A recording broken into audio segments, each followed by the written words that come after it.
Assalamualaikum warahmatullahi wabarakatuh. Anda rindu mendengarkan kajian-kajian dari ustadz-ustadz kita dari Aceh? Kunjungi channel YouTube Maulizul Akbar NAD. Subscribe, like, share, komen.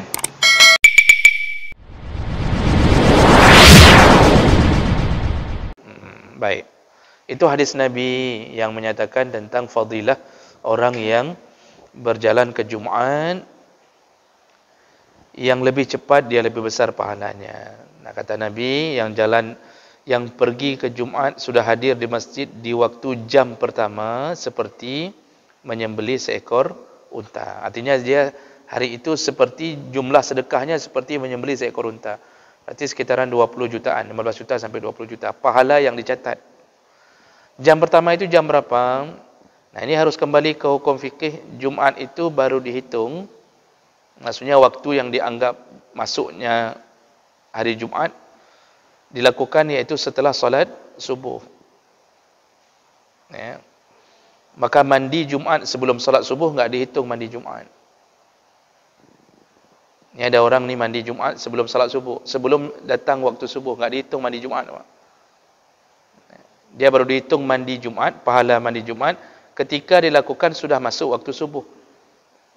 Jadi makanya Jumat baru dihitung ketika sudah selesai solat subuh, itu masuk jam pertama. Jadi dia kadang-kadang enggak pulang, habis solat subuh enggak pulang, terus dur ke Jumat.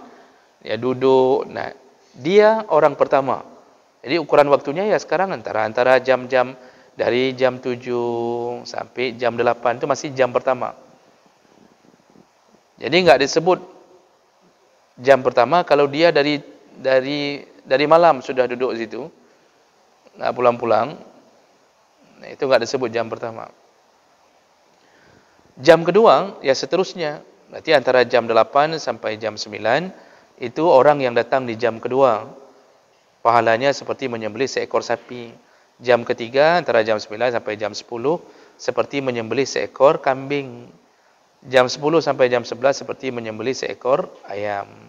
Jam 11 sampai jam 12 seperti bersedekah dengan telur ayam. Telur ayam kan lumayan mahal hari ini, Pak. Kasih ulang 2.000 kasih. Lalu Nabi menegaskan, yang datang ketika khatib sudah berada di atas mimbar, malaikat menutup catatannya, dia tidak mau lagi catat orang-orang yang datang setelahnya. Jumatnya sah, tapi tidak dapat lagi fadilah, tidak dapat lagi keutamaan untuk pergi di hari Jumat. Ya. Nah, itu contoh perkiraan jam-jam yang dimaksud oleh Nabi sallallahu alaihi wasallam.